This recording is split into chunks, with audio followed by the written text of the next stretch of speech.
The Age of Fire brought with it the concept of disparity. Before this era, the world was unformed, shrouded in fog, and ruled by everlasting dragons.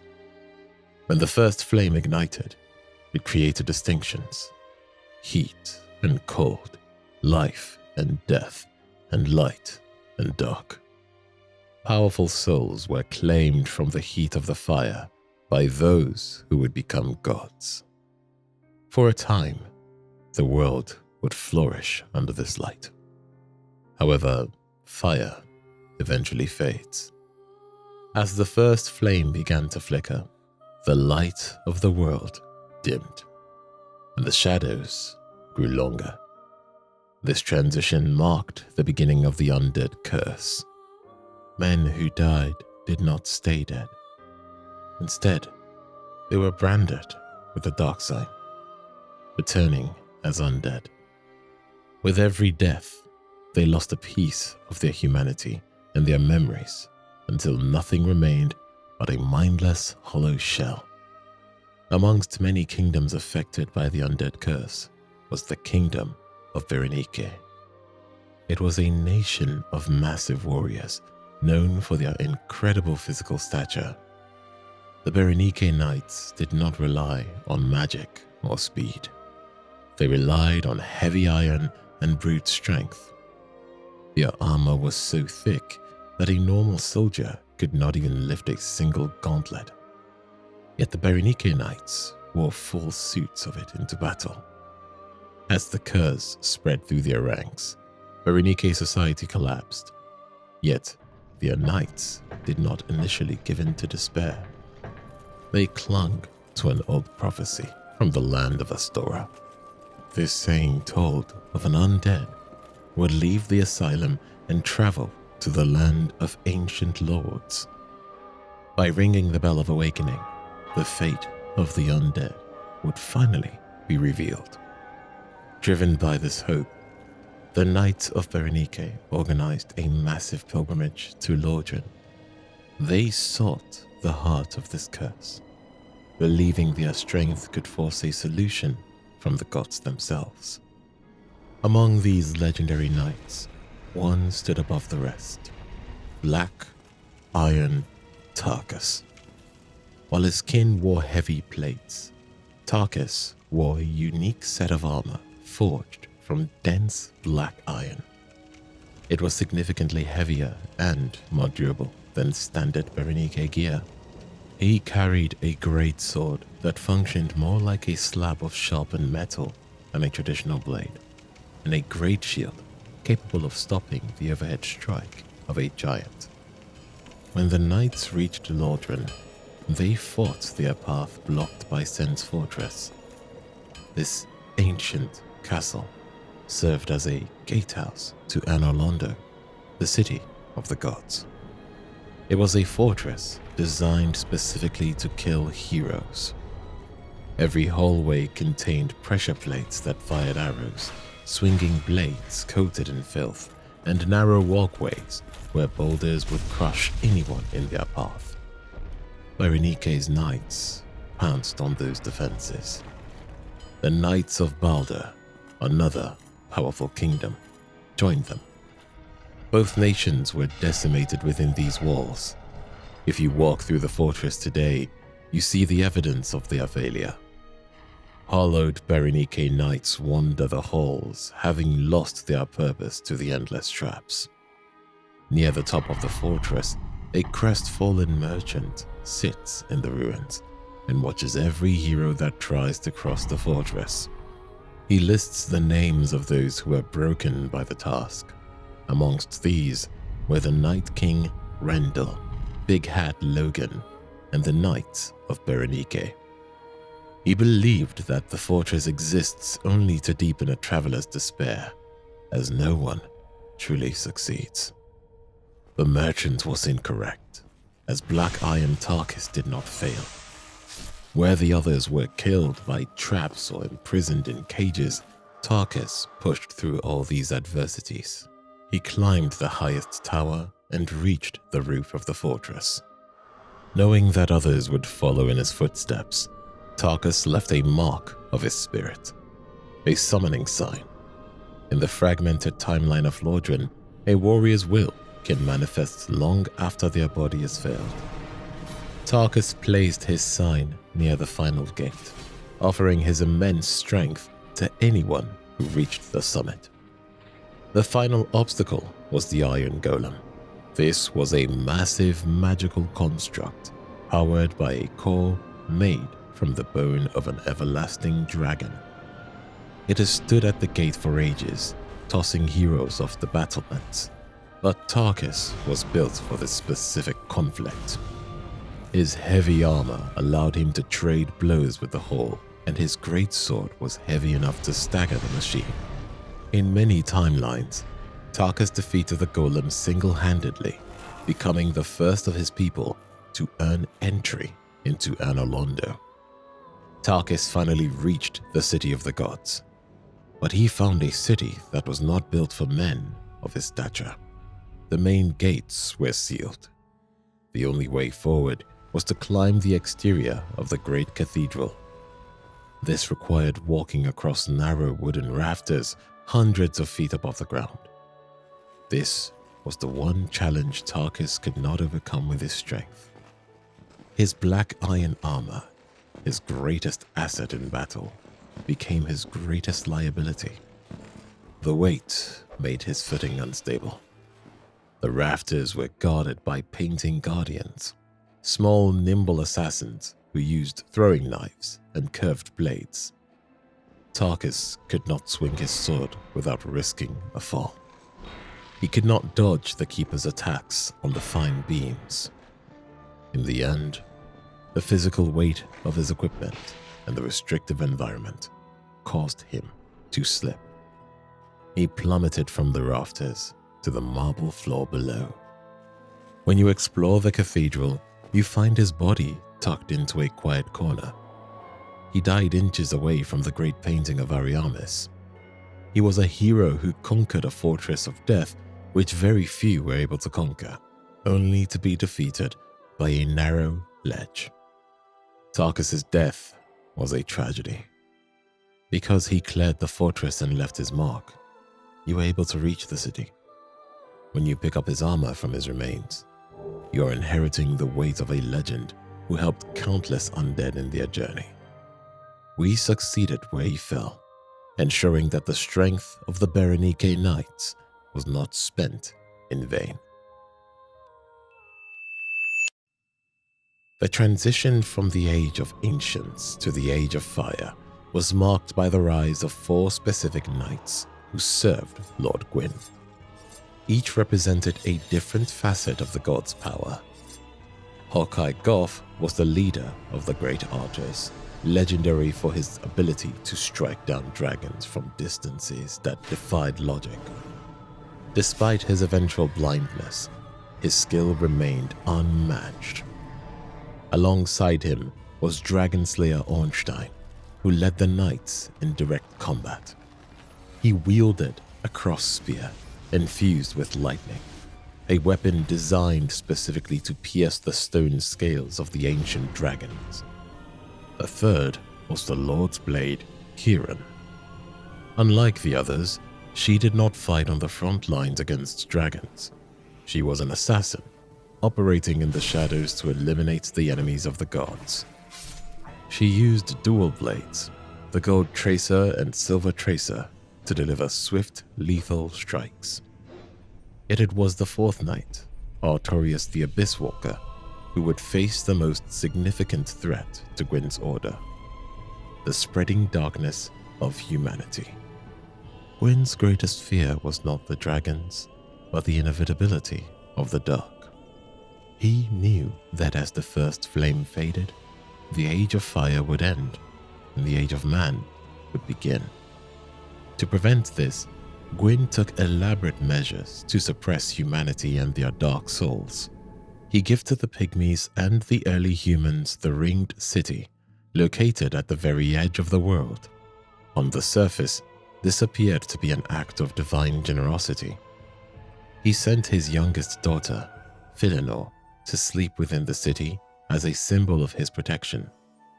He even assigned the Archdragon Vendyr to guard the city and consume the darkness that pooled there. In reality, the ringed city was a cage. The massive walls were designed to keep the holders of the Dark Soul contained, away from the rest of Lordran. The Dark Sign itself, the ring of fire that brands the undead, was a physical manifestation of this suppression. It was a seal of fire intended to burn away the darkness within man, effectively shackling their potential and their free will. While the ringed city served as a distant prison, other human civilizations attempted to integrate into the Age of Fire. New Londo was the most prominent example. It was ruled by the Four Kings, individuals so respected by Gwyn that he granted them fragments of his own soul to aid their governance. However, New Londo's prosperity was conditional. It was positioned directly below the Firelink Shrine, serving as a repository for the undead. The city's downfall began when the primordial serpent Cath tempted the Four Kings with the power of life drain.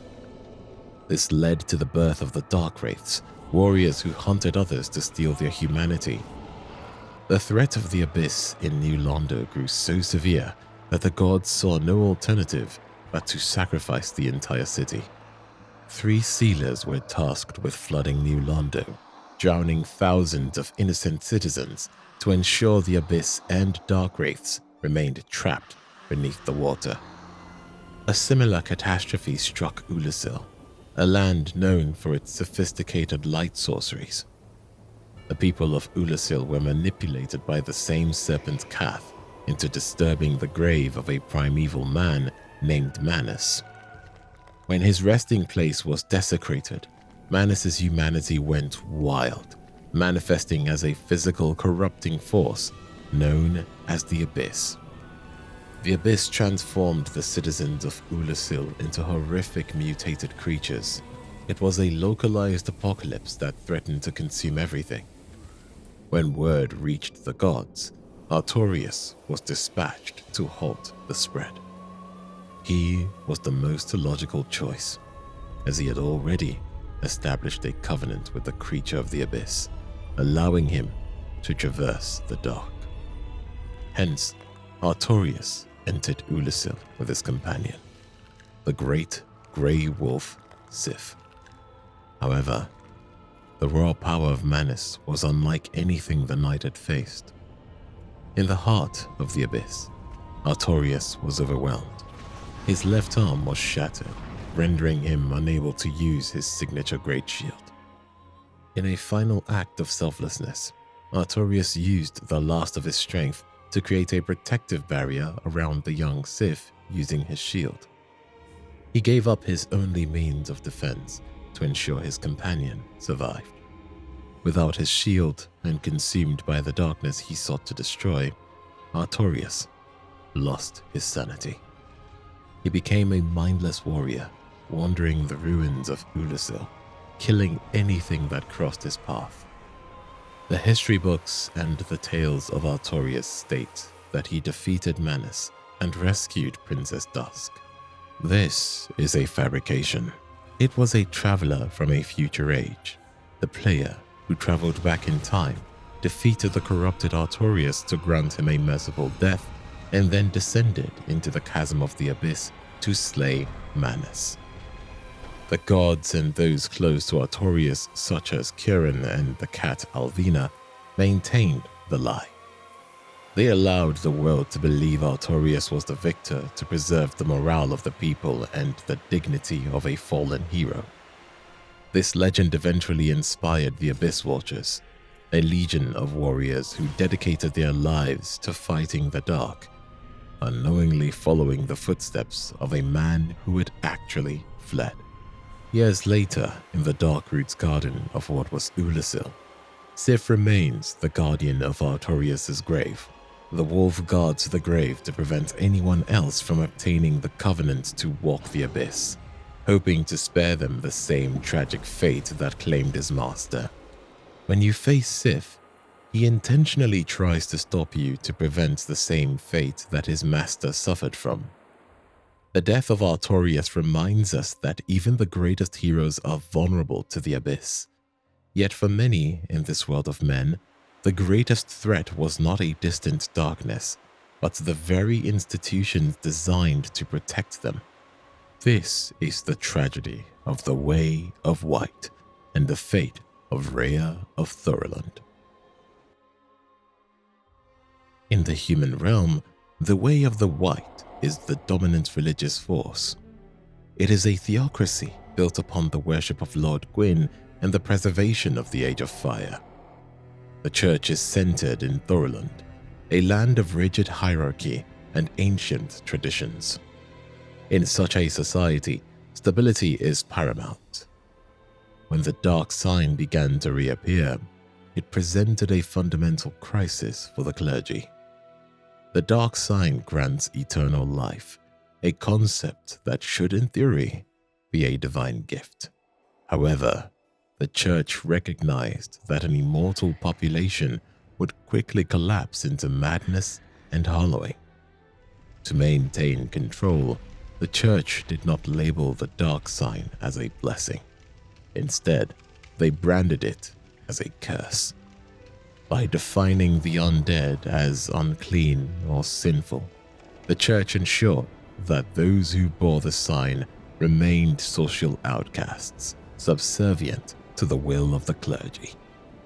The church found a practical use for these cursed individuals: the search for the rite of kindling. This is a secret technique hidden deep within the catacombs of Lordran.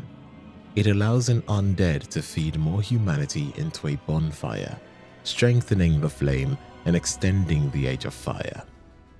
The Way of the White began sending its undead members on a holy pilgrimage to Lordran to recover this rite. This mission served a dual purpose. If a knight succeeded, the church gained a powerful tool to preserve the god's era. If they failed, which most did, the church successfully purged its ranks of an undead member. It was a strategy of disposal disguised as a religious duty. Rhea was a daughter of the House of Thorolund, the most influential family in the theocracy. Despite her nobility and her status as a priestess, she was not spared when the dark sign appeared on her skin. Her high birth could not protect her from the law of the church. She was exiled to Lordran, accompanied by two loyal knights, Vince and Nico. Upon arriving at Firelink Shrine, they met Petrus, a cleric of Thorolund, who acted as a guide for pilgrims. On the surface, Petrus appeared to be a dutiful servant of the church. In reality, he was a man consumed by bitterness. He harbored a deep-seated resentment towards Rhea because of her noble lineage. To him, she represented a class of people who had always looked down upon men like him. The party descended into the catacombs, a subterranean graveyard filled with reanimated skeletons and necromancers. Deep within these tombs, the party was betrayed.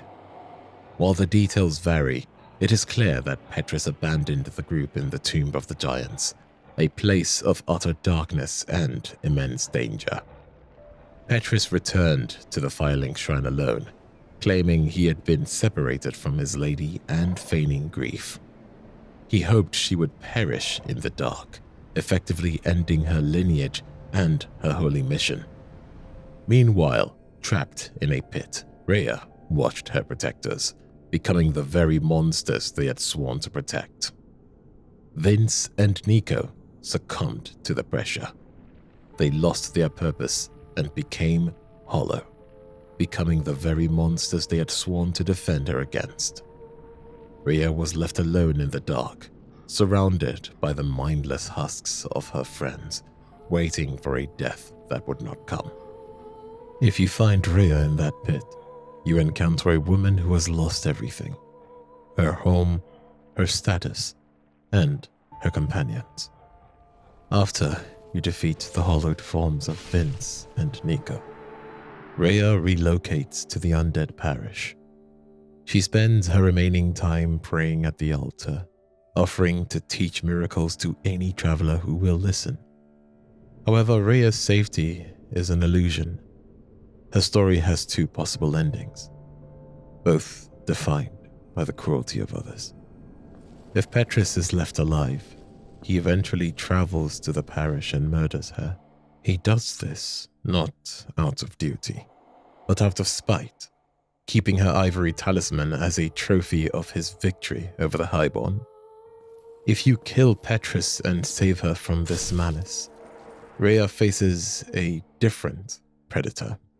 Throughout Lordran, the six-eyed channelers act as the scouts for Seath the Scaleless.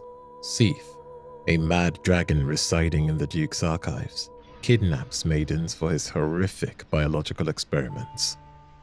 A channeler watches Rhea from the parish balcony. Once she taught you all her miracles and her purpose was fulfilled, she was taken. Rhea's journey ends in a cold cell within the Grand Archives. There, far from the light of Thurland and the prayers of the church, she finally loses her sanity. When you find her in the archives, she is no longer a priestess or a noble. She is a hollow, a mindless creature driven to attack the only person who ever showed her mercy. Rhea's story illustrates the cold reality of the Way of the White. She was a tool used by a church that feared her, betrayed by a man who hated her, and ultimately discarded by a world that had no room for her humanity. Her only request was for someone to finish her off before the madness took hold. In the end, the greatest act of kindness you can offer her is the death she was denied by the dark side. The failure of the Way of White was a tragedy of systemic cruelty. But the story of the Witch of Izalith and her daughters is a tragedy of ambition and misunderstood life. To understand the Daughters of Chaos, one must look back to the Age of Fire. The Witch of Izalith was once of the primeval lord who claimed a soul from the first flame. As the fire began to fade, she did not merely seek to preserve it. She attempted to replicate it. This was not a simple act of desperation. It was a calculated effort to create a new source of life. She succeeded, but the result was the Chaos Flame, a volatile parasitic force that spiraled out of her control. This flame did not provide the steady warmth of the first flame. Instead, it consumed the witch and her daughters, warping their bodies into grotesque, demonic forms. The city of Izalith was transformed from a center of sorcery into a sprawling ground for the first demon. Two of these daughters fled the epicenter of the chaos. The first we encounter is Quelaag. Her transformation resulted in a hybrid form, a woman's torso joined to the body of a massive fire-spitting spider. Despite this horrifying change, Quelaag retained her sanity and her devotion to her family. She claimed the domain at the base of Blighttown, guarding the second bell of awakening. Quelaag's presence there was not random. She acted as a predator, harvesting humanity from the undead who traveled through the swamp. She did this not for herself, but for her sister, known to many as the Fair Lady. Unlike Quelaag, the Fair Lady's transformation was incomplete and sickly. She was blind, immobile, and burdened by clusters of eggs that would not hatch. The Fair Lady's condition was a result of an act of profound empathy. When the citizens of the Great Swamp were afflicted by a terrible toxic blight, she chose to swallow the blight pus herself, drawing the disease into her own body to spare them. This sacrifice left her in a state of constant agony. Quelaag spent centuries hunting travelers, gathering humanity to soothe her sister's pain and keep the dying chaos flame within her alive.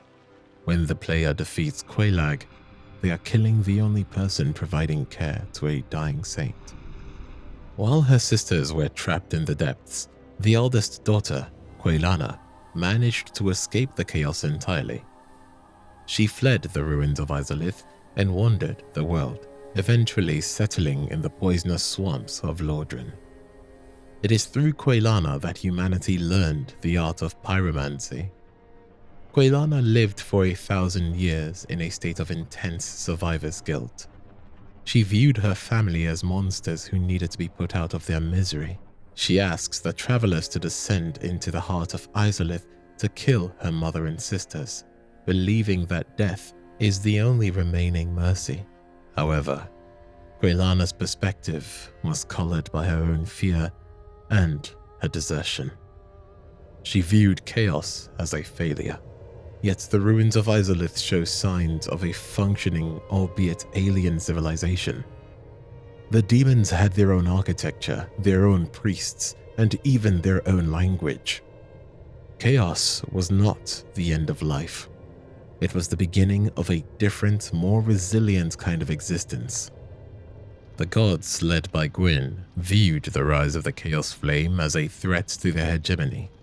Gwyn commissioned the Black Knights, elite warriors equipped with massive heavy weapons, to wage war against the demons.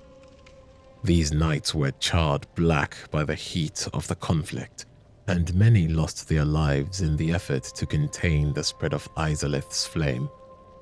The war did not end in total annihilation. Instead, a stalemate was reached. The demons were confined to the obsolete capital of Izalith, forced to serve the gods as messengers and guardians. This is why we see bat-winged demons transporting travelers to Anor Londo and stray demons guarding the undead asylum. They were the remnants of a defeated culture, reduced to tools for the Age of Fire. At the edge of the lava fields, we find the witch's brother, Ceaseless Discharge. He was born with sores that leaked molten lava, and his sisters gave him a special ring to soothe the pain.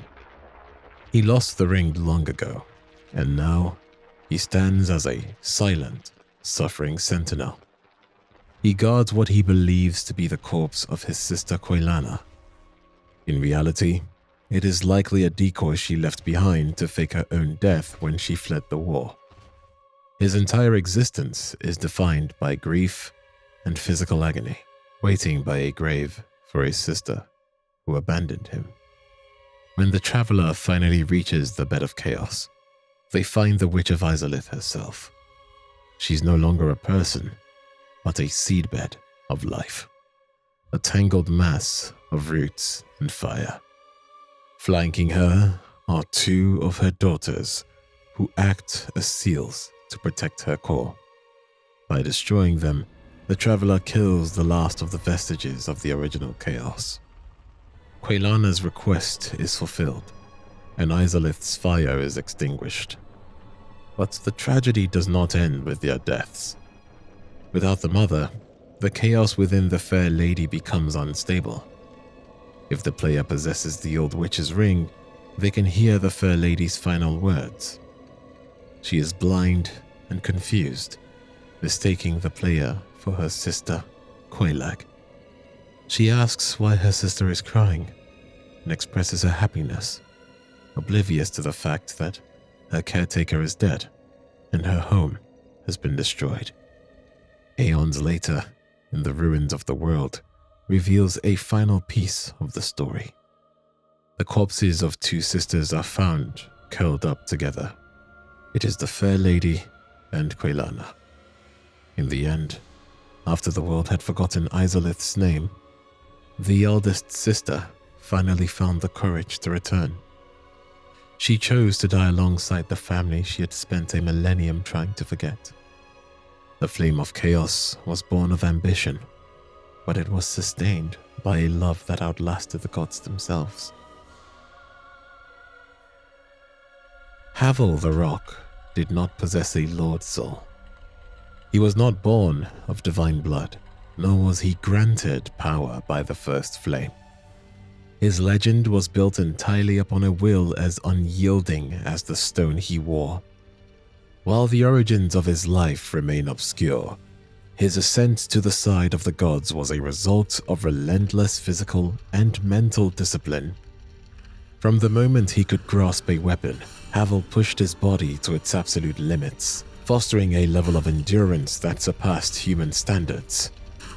By the time the war against the everlasting dragons began, he had earned his place as a trusted compatriot of Lord Gwyn. During the war, Havel proved to be one of Anor Londo's greatest assets. He was not one of the 4 Knights of Gwyn, but he was a warrior of equal or greater impact. Havel lived for the challenge of combat. He was a monster hunting other monsters. His philosophy on warfare was simple. He rejected artifice. Havel held a deep-seated distrust for sorcerers and magicians, believing that the reliance on intellect and complex spells led to fatal errors on the battlefield. To Havel, one slip in concentration meant death. He preferred reliability over faith and physical power. While he occasionally used miracles to heal his wounds, he refused to use the lightning bolts favored by Gwyn's Silver Knights. He relied solely on his strength to crush the stone dragons, proving that even immortal scales could be shattered by a sufficiently heavy blow. During the war, Havel faced a dragon of immense power. The battle was so violent it was said to shake the earth. When the creature finally fell, Havel discarded the weapons forged for him by the gods. He reached into the maw of the dead dragon and wrenched a single tooth from its jaw. This tooth became his permanent weapon.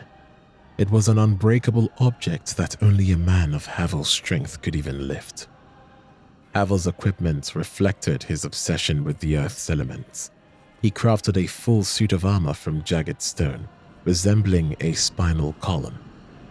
His shield was carved from the joints of a stone dragon, and he wore a simple ring of stone to help him manage the massive weight of his gear. His prowess inspired a dedicated following. These warriors donned his heavy equipment and carried his ring, proving their own faith through the sheer burden they were willing to bear.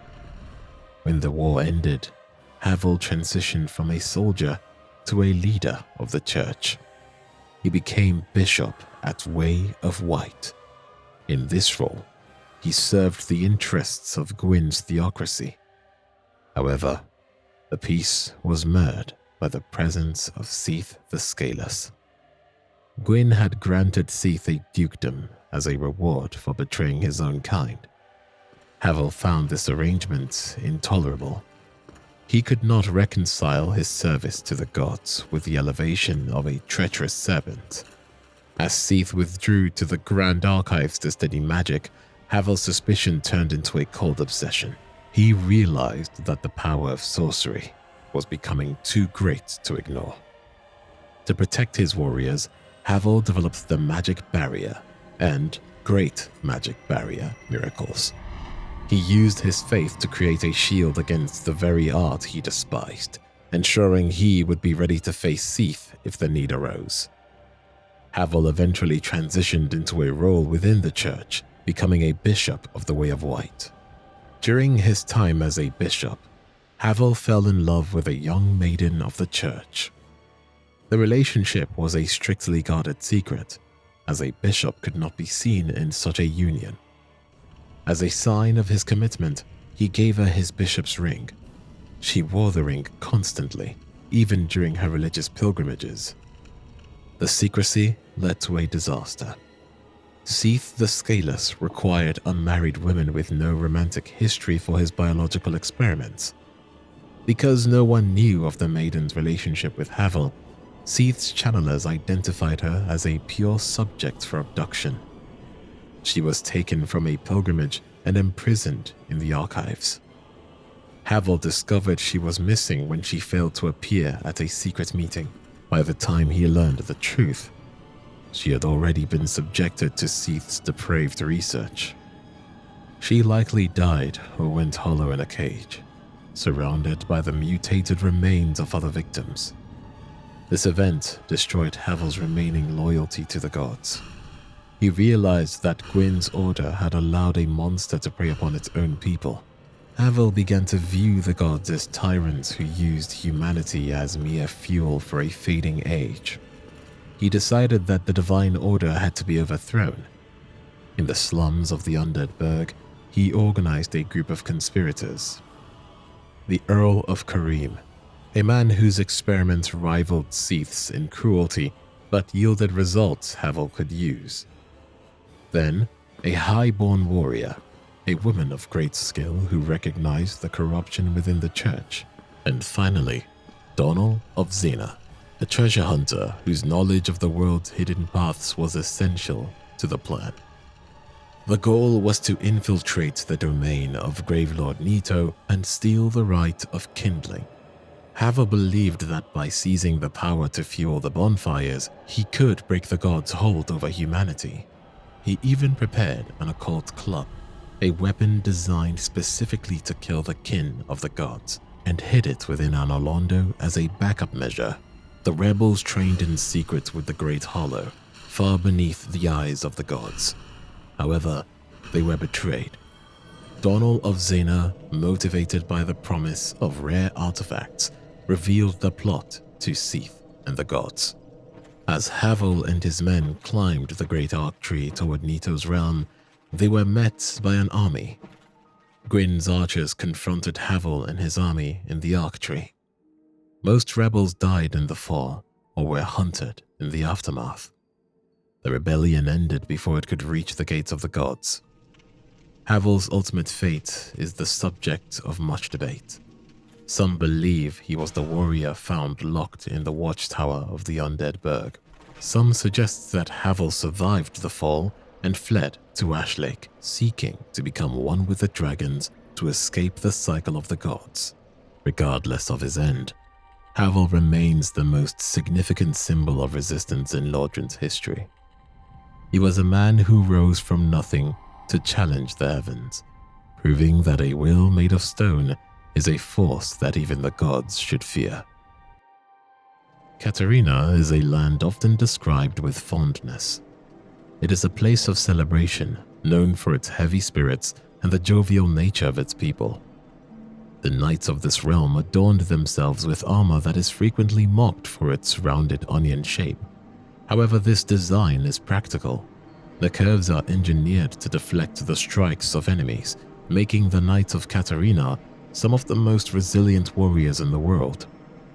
Like every other kingdom, Catarina fell to the undead curse. For Siegmeyer, this curse was no reason to despair. He saw eternal life as a chance for a final limitless adventure. He did not come to Lordran to save it from the grace of the undead curse. He came here to test his own stance in combat and adventure. The undead curse mechanics are tied to the mind. If an undead loses their sense of purpose, they begin to hollow. To stay sane, a knight needs to struggle. They need a wall to climb or an enemy to defeat. Siegmeyer's tragedy is that he is a capable warrior who is constantly overshadowed. We first encounter him outside Sen's fortress. He is sitting in quiet contemplation because the gate is closed. He's not stuck because he is weak. He is waiting for a plan to form. When the player opens the gate, the struggle is removed. This pattern repeats throughout Lordran. Whether it is a room full of silver knights or a toxic swamp in Blighttown, the player consistently arrives to solve the problems that Siegmeyer faces. By removing these obstacles, you are inadvertently stealing his purpose. Every time you save him, you reinforce that he is not needed. For a knight in Catarina, whose honor is tied to their physical prowess, this realization is more dangerous than any monster. You are effectively killing him with kindness. The culmination of this tragedy occurs in the heart of Lost Izalith. Amidst the ruins of the Demon City, Siegmeyer stands at the edge of a pit filled with Chaos Eater monstrous multi-eyed creatures that embody the corruption of the flame. He is tired and he is aware of the debt he owes you. He recognizes that his journey has been a series of failures, paved by your interventions. At this moment, Siegmeyer attempts to regain the last of his dignity. He proposes a plan. He will leap into the pit and draw the attention of the monsters, allowing you to escape. He views this suicidal act of gallantry a way to die as a knight of Catarina rather than a failure. He wants his final memory to be one of sacrifice, not of being rescued. If you intervene and slaughter the creature before he can act, or if you jump in and ensure his survival, you deliver the final blow to his spirit. By refusing to let him sacrifice himself, you deny him of his only victory he was left. He survives the encounter, but he does so with a crushing realization that he could not even manage to die on his own terms. If you save him for a last time, he departs for Ashlake as a broken man. His want, the desire for adventure, and the pride of his knighthood has been exhausted. Without that drive, the dark sign begins to claim his mind. He has traveled to the bottom of the world only to find that he has nothing left to offer. With that final grasp, Siegmeyer descends into madness. The story follows a knightless Sieglind of Catarina, daughter to Siegmeyer, who has traveled from all the way to Catarina to find her father and to deliver a final message from her mother. Unlike other knights, she is rare, as she is human and not undead. She has only one life to lose. Sieglind eventually tracks her father to the white sands of Ashlake. She arrives to find that her journey was both a success and a failure. She found him, but she was too late to deliver the comfort of her mother's words to the man he once was. Siegmeyer has completely hollowed. Because she is human and carries the weight of her family's honor, Sieglind is forced to act. She does not leave him to wander the beach as a monster. She fulfills the grim necessity of her heritage. She delivers the final blow to her father, subduing the man she traveled across the world to save. When you find her standing over his body, she does not ask for your pity. She speaks of her father with a mixture of love and weariness. She has completed her adventure, and in doing so, she has brought a merciful end to the tragedy of the victory of Catarina. She is the survivor of a bloodline that was simply too brave for its own good. In the theology of the Old Lords, fire was a tool of life and divinity. But for the outcasts of the Great Swamp, fire was something far more personal. It was a source of warmth in a world that had turned cold toward them. Laurentius of the Great Swamp is often remembered as the most amiable companion in Lordran. However, beneath his calm voice and generous nature lies a story of deep-seated rejection and a desperate search for belonging. Laurentius did not view his home in the Great Swamp as a place of filth. He described it as a story of nature, a sanctuary for those who could not find a place in an advanced civilization. Pyromancy itself is a primitive art. It does not require the rigorous academic study of sorcery or the inherited divinity of miracles. It requires a personal connection to the flame. Laurentius learned this art from an old master, whom he affectionately described as a withered frog. This teacher was likely a successor to Carmina, a legendary pyromancer who lived centuries prior.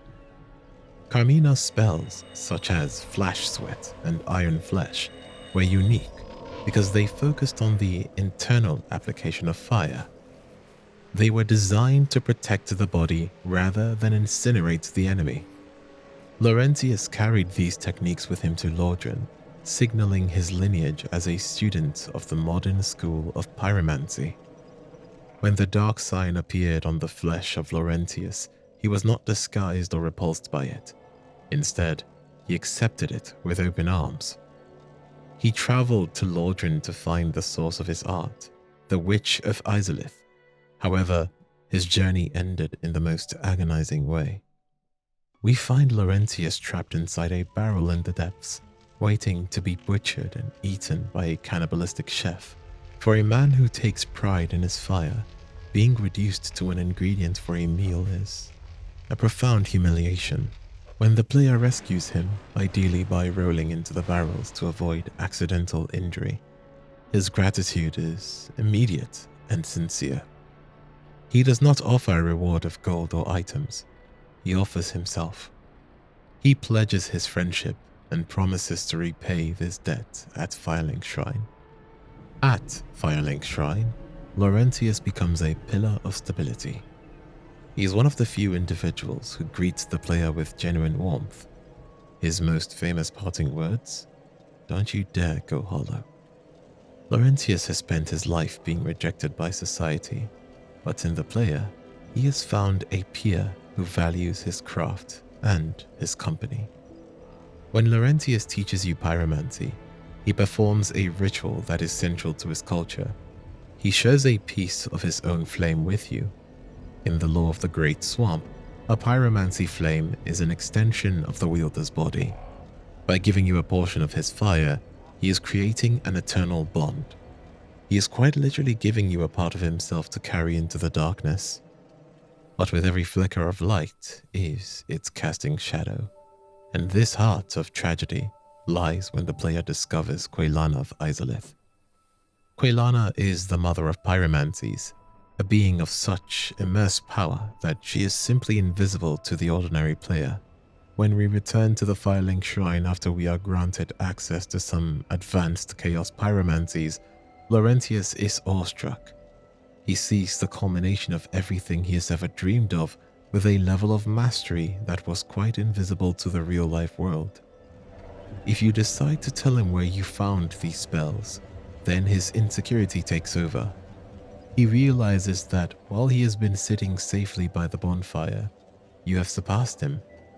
Despite his earlier claims that he is an able pyromancer, he knows his flame is dim compared to yours. Driven by a need to prove his worth and to see the legendary Quelana for himself, he departs for the poisonous swamps of Blacktown. He descends into the swamp, but he's not gifted like the player.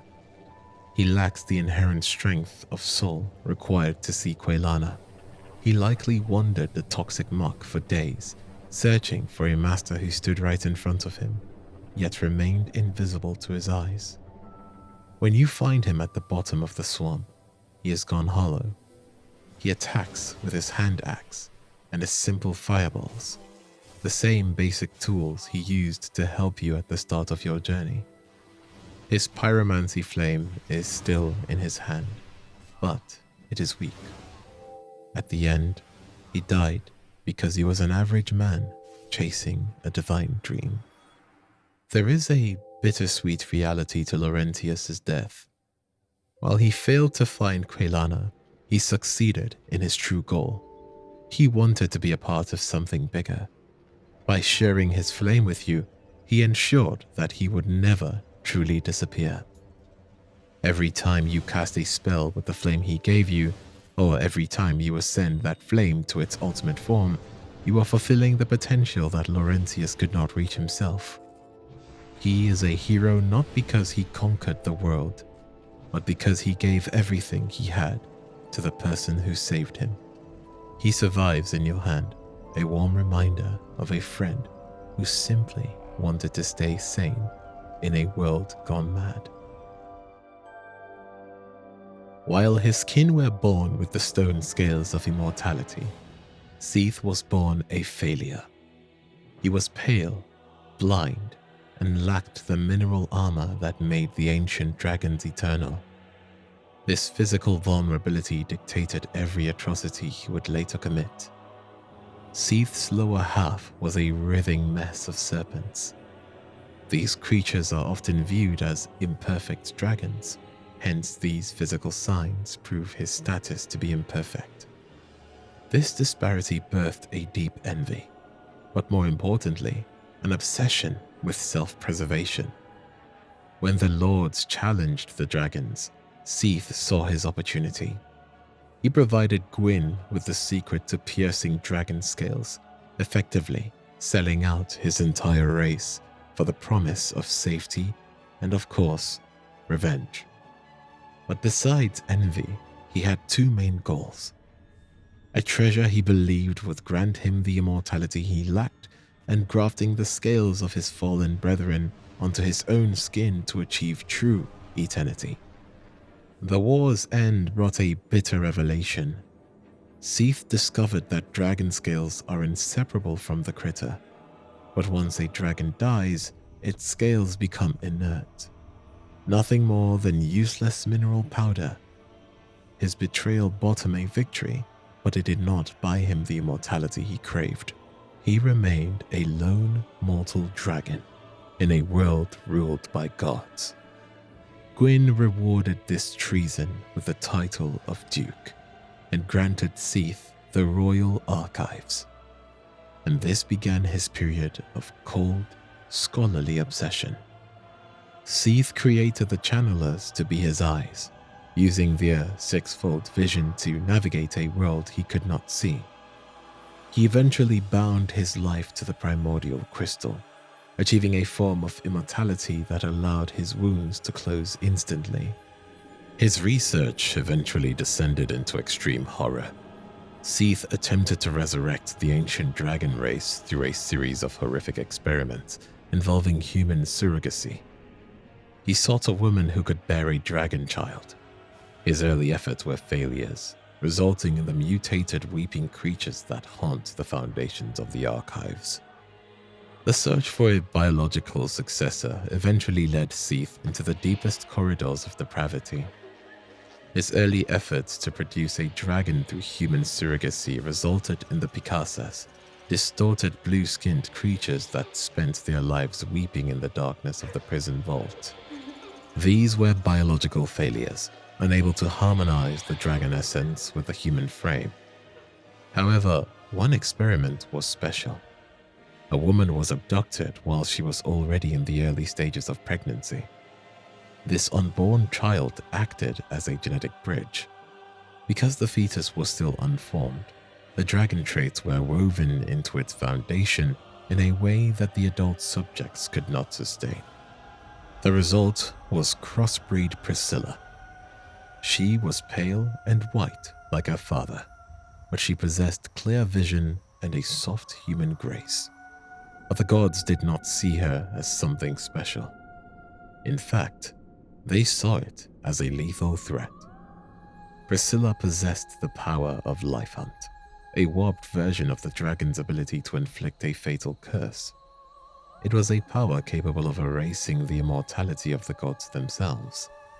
Fearful of what she represented, the gods imprisoned her inside the painted world of Ariamis, a realm designed specifically to contain the things the sun was never meant to see.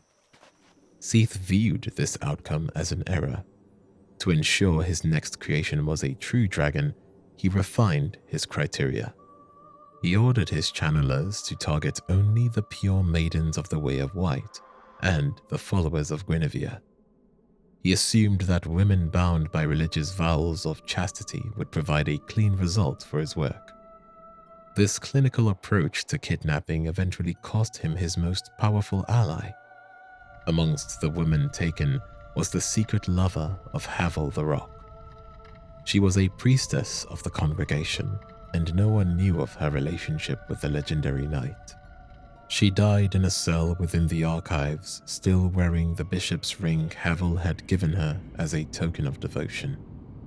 When Havel discovered that Seath's research was the cause of her death, his loyalty to the Age of Fire shattered. He did not just want to kill a dragon. He wanted to dismantle the entire divine order that allowed Seath to operate with impunity. While Havel gathered his rebels, a true ancient dragon appeared in the depths of Ash Lake. It is unclear if this creature was the final success of Seath's experiment or a survivor he had been tracking for centuries. This stone dragon sat in a nest at the bottom of the world, possessing the feathers of an immature bird and the infinite health of an immortal.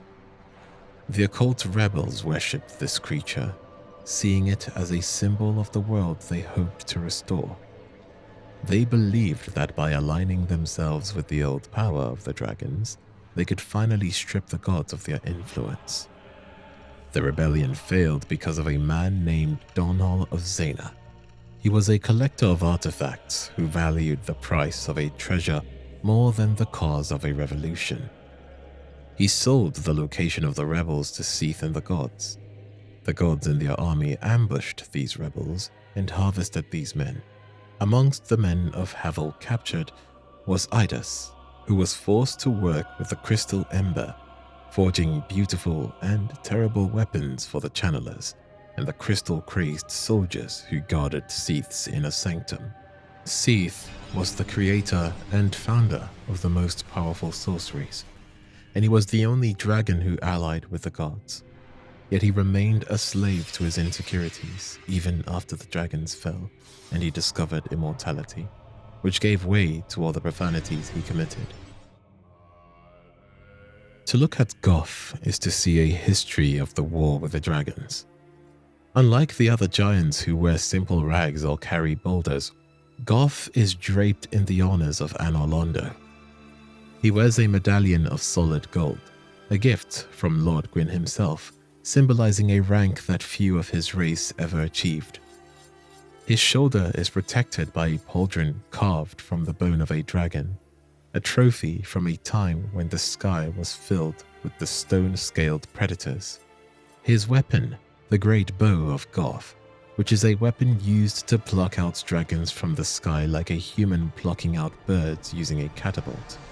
The weapon is definitely not meant for the human frame, built to launch arrows made of tree bark and stone, with enough force to penetrate the hide of an ancient dragon. While other archers, like the human hero Faris, relied on speed and black bows, Gough relied on the physics of mass and strength. But the most enduring question regarding Hawkeye Gough is the nature of his blindness. When we find him in the Tower of Ulasil, he is effectively sightless, yet he continues his craft of wood carving with delicate precision. There is a cruel irony that the greatest archer in history cannot see his target.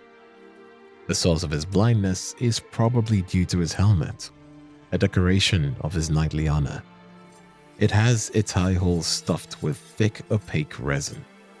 This was not an accident or a wound sustained in battle, but was the work of those who viewed giants as brutish, whether it was a prank played by spiteful courtiers or a deliberate act of sabotage. The result was the same. A legendary archer was blinded by the prejudice of those he fought to protect. What defines Gough, however, is his reaction to this betrayal. He did not tear the helmet off. He did not seek revenge against the Silver Knights or the Lords of Anor Londo. Instead, he accepted the resin as part of his reality. He turned his focus inward, developing a sense of hearing so acute that he could track a dragon's wing beat against the wind from a mile away. His blindness was a cage made of resin, but his mind remained free. There is significant evidence to suggest that Gough was not just a knight, but the leader of Gwyn's military elite. In the earlier days of the war, before the appearance of the Black Knights, the Silver Knights were the gods' primary forces. Gough's armor shares the same material and aesthetic as the Silver Knight plate, suggesting a direct connection to the rank and file. Furthermore, the proximity of his tower in Ulasil to the training grounds of the Silver Knights indicates that he may have been responsible for the education of the god's army. While Ornstein is often believed to be the captain of the Four Knights, the phrasing of the historical record is ambiguous. Gough is explicitly called the leader of the Dragon Slayers.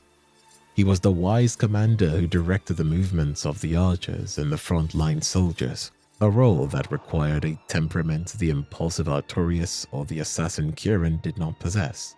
The true proof of Gough's mastery is seen when he assists the player in grounding Black Dragon Calamite. This was a creature so terrible that even the gods of Anor Londo chose to leave it alone. To hit a flying dragon from the top of a stone tower while blind is a feat that defies logic. Gough's story ends long before the events of the modern age, yet his legacy is preserved in the most unlikely places. Deep within Anor Londo, behind the workbench of the giant blacksmith, lies a chest containing the Hawk Ring. The giant blacksmith, who uses his hammer with a precision that mirrors Gough's archery, kept the ring safe long after the archer had disappeared from history. It is a silent tribute from one giant to another.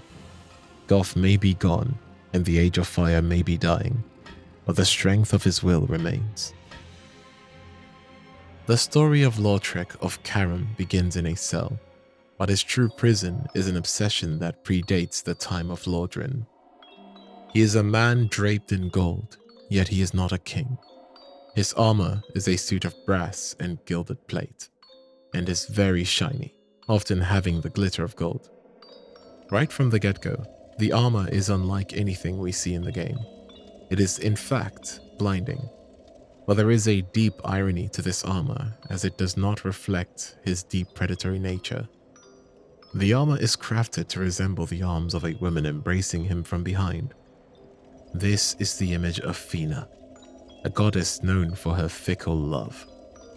In the land of Carim, favor is not earned through virtue, but rather it is a resource to be seized, and Lautrec is the embodiment of this philosophy. He does not seek the salvation of the world. He seeks only to remain the favorite of a goddess who has likely already forgotten him. We first encounter Lautrec in the undead parish, locked behind a heavy wooden door. He waits with a cold, patient confidence, knowing that a curious traveler will eventually turn the key. When he is freed, he offers a word of thanks, but his gratitude feels like a transaction. He tells the player that he will reward him with something when the time comes, and leaves for the Firelink Shrine. Upon revisiting Firelink Shrine after we rescue him, he is rather eccentric from the lot. He sits alone, staring at the Firekeeper, Anastasia. To most, a Firekeeper is a sacred being, a silent saint who keeps the bonfire burning and provides a rare moment of safety.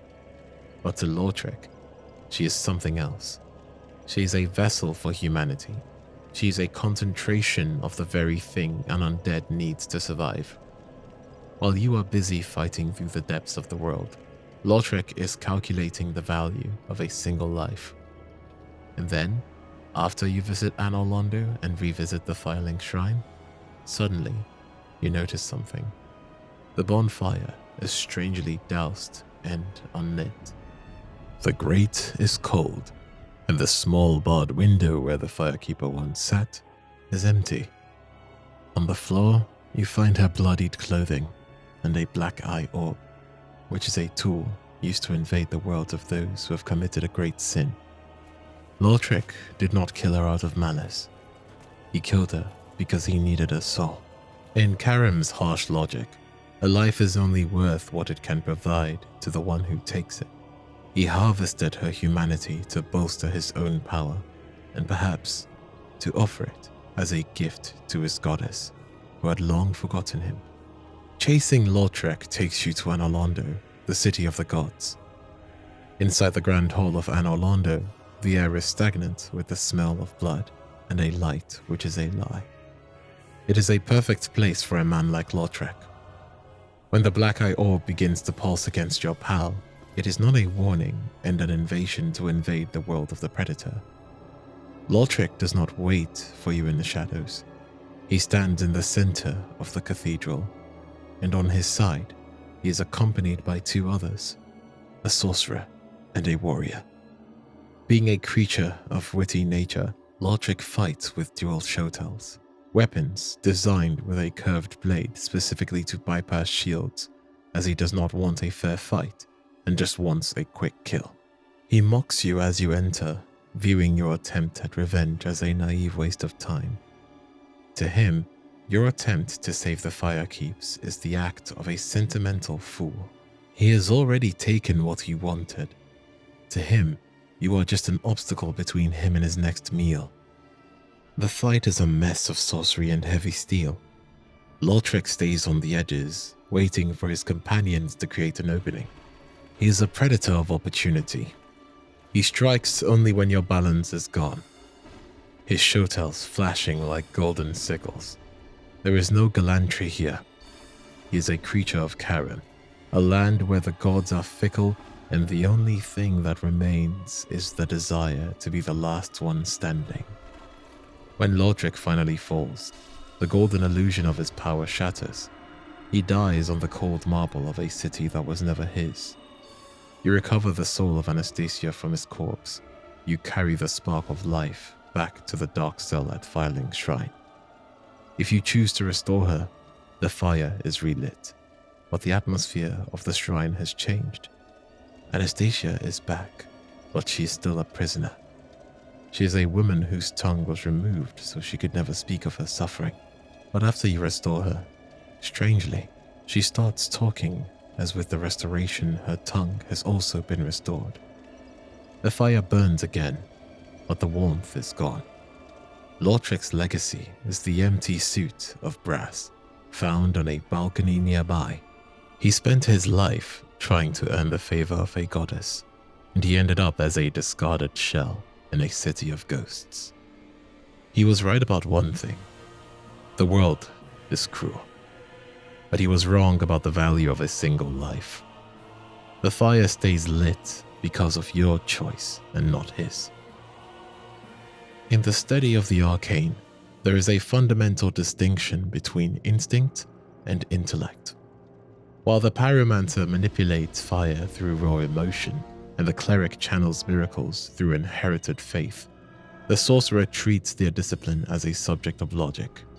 To a master of the Dragon School of Vinheim, life is a measurable energy that can be shaped, condensed, and fired with precision. Among these scholars, none achieved a higher status than the man known as Big Hat Logan. He was the preeminent mind of his age, yet he was defined by his withdrawal from the world. He wore an oversized, wide-brimmed hat to block out the stares of his peers and the distractions of social life. Logan did not care about Vinheim's politics or his students' reverence. He sought only the core truth of the soul.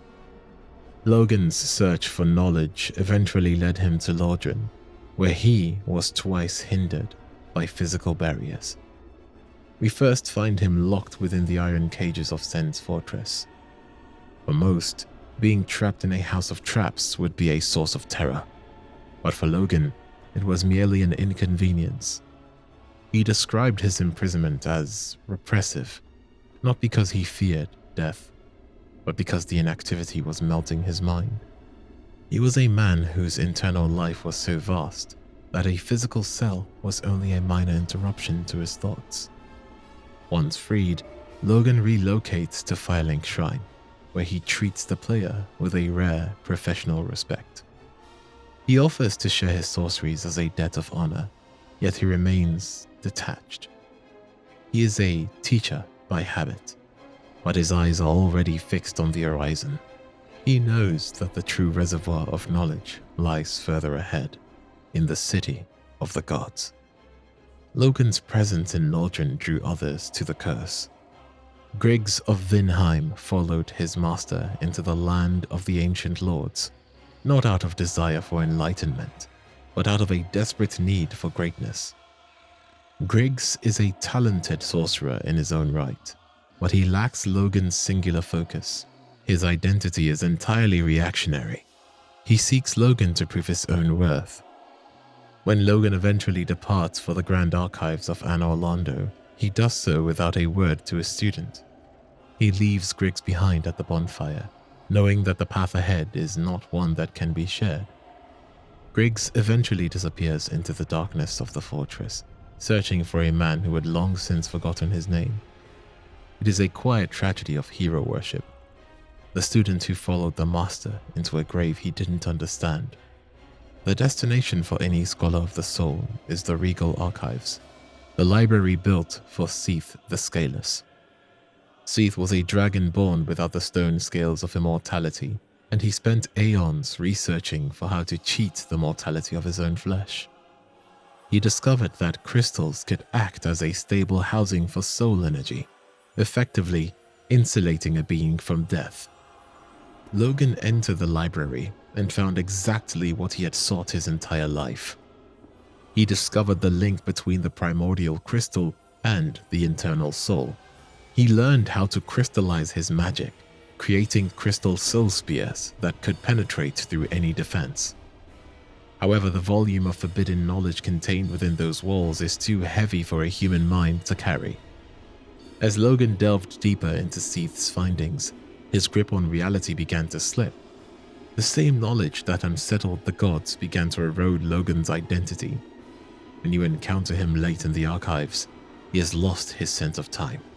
He no longer recognizes the player as a friend or a savior, and he has become a part of the library itself.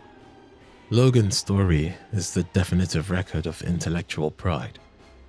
He was a man who believed that the mind could conquer the curse, only to realize that the more one understands the soul, the less of it remains to be saved. Logan finally lost himself to the archives, proving that even the sharpest minds in Lordran eventually ran out of road. But as we leave these quiet, heavy tragedies behind and step into the golden glare of the lands between, the struggle suddenly shifts. We've traded the slow, rhythmic bosses of the Lordran with frantic, impulsive noise of the demigods. Lately, in the world of lands between, the boss fights are being more of a chore. We are no longer fighting monsters. We are fighting input reading, multiple boss phases, infinite stamina, and artificial attack delays that feel like they were designed to punish instinct rather than reward skill. Step into the world of the lands between, and let's talk about why the bosses in Elden Ring might be its biggest flaw.